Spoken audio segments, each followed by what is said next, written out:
Hello, everyone, and welcome to the Criterion Connection. I'm Wade. And I'm Joe. And as you can see, it's a totally different day from the previous episode. We're here to do 1941's the Devil and Daniel Webster. What was the other one? There's two titles.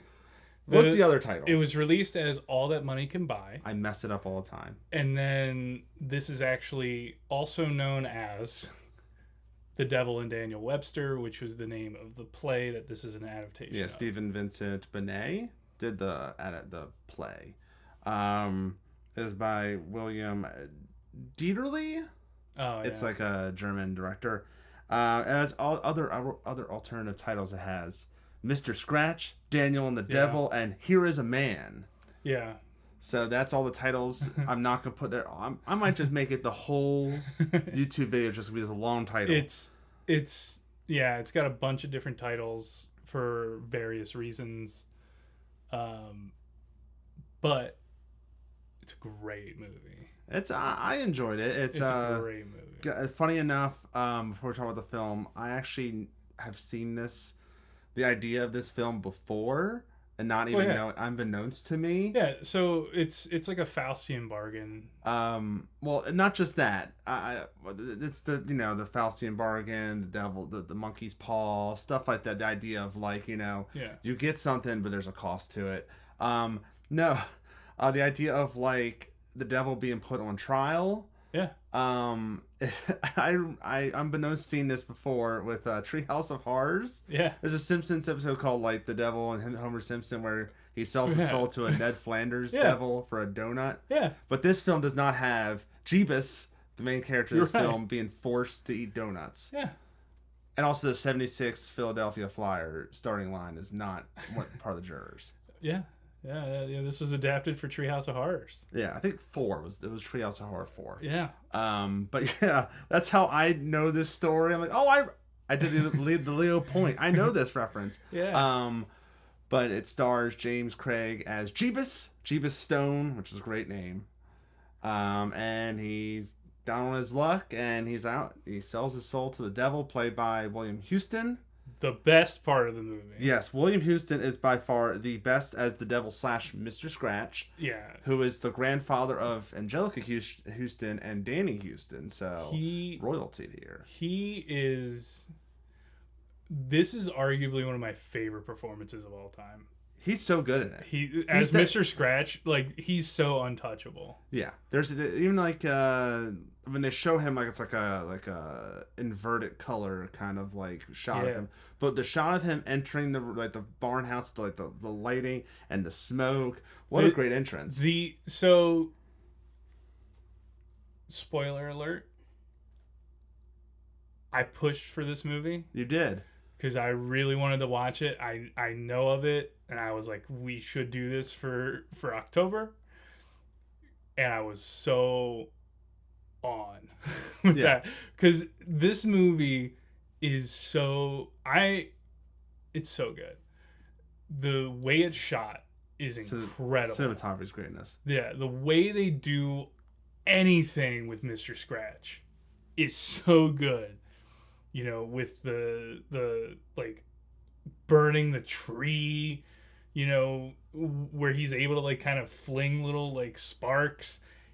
And William Houston, he's so good as Mr. Scratch. I can't emphasize it. He's so good. I think. I mean, the other actors are really good in it too, but he's just above and beyond better than most of the people in this film. He's in another stratosphere. He's just incredible.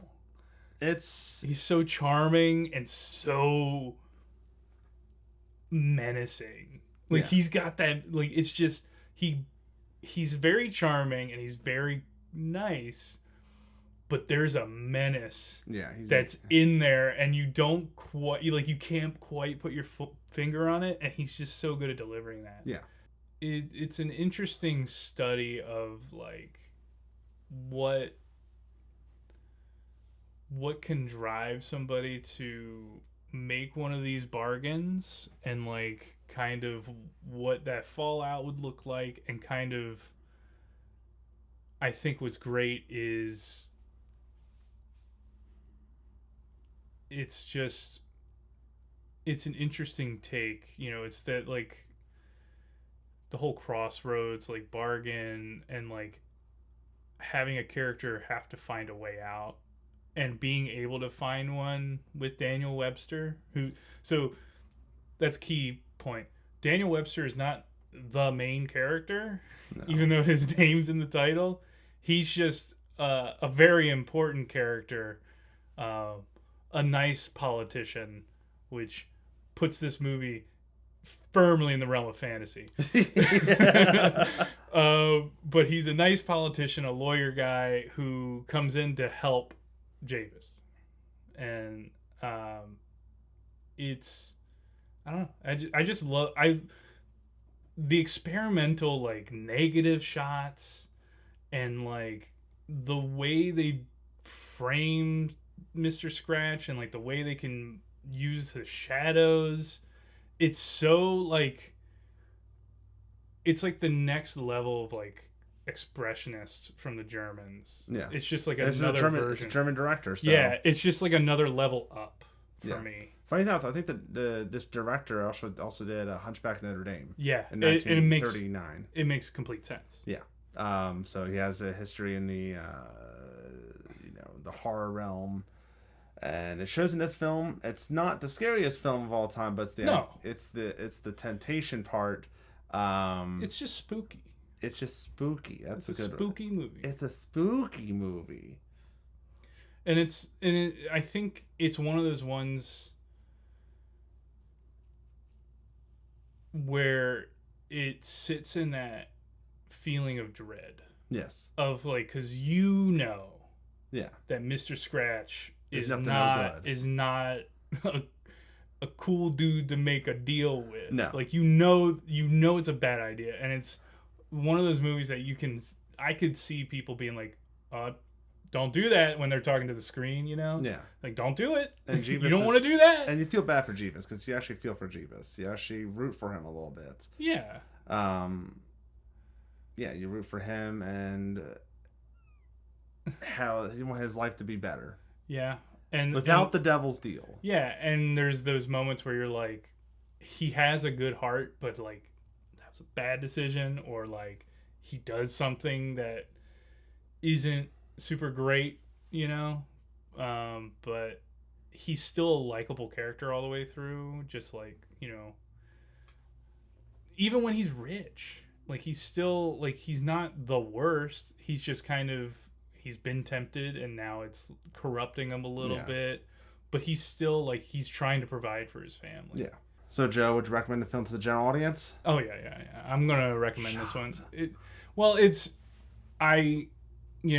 I think it's an easy, like, not like super, it's like you said, it's not a scary movie. It's not like out of like, you know, get the hairs on the back of your neck standing, make you jump in your seat horror. Poop your pants. But it's a spooky film, and it has that dread that like, you know, bad things are coming. And it's just really well done. It's a engaging kind of plot, and the performances and the way it's shot is so kind of out there. Like when you start getting those like flashes in the negative, I was sitting there and I just go, I can't think of a movie that did this at that time. And if it was, I mean, it's something experimental. Yeah. I'd also recommend it just for Mr. Scratch, William Houston's performance, who he was nominated for an Academy Award, did not win, but I think the score won an Academy Award, which is also a very good highlight. Yeah. But yeah, I also recommend it. I didn't love it as much as you did. I felt it was a pretty good film. I didn't love it. Mm-hmm. I thought it was like a very I think it's because it's a tale that's we've heard before and done so many different times. Yeah. So that's our thoughts on The Devil and Daniel Webster, or All That Money Can Buy, or Mr. Scratch, or whatever this movie is. Let us know in the comments below what you think. What's your favorite title of the movie? Make some suggestions. We're still taking more suggestions. There's still like, I don't know, about 800 films we have to do. Be sure to like, subscribe, and share. Be sure to follow us on Instagram, Condish Productions. Be sure to follow us on Letterboxd, Criterion Connection, so you can see all the movies we've done on the show. All right, so until next time, I'm Wade. And I'm still Joe. And we'll see you later.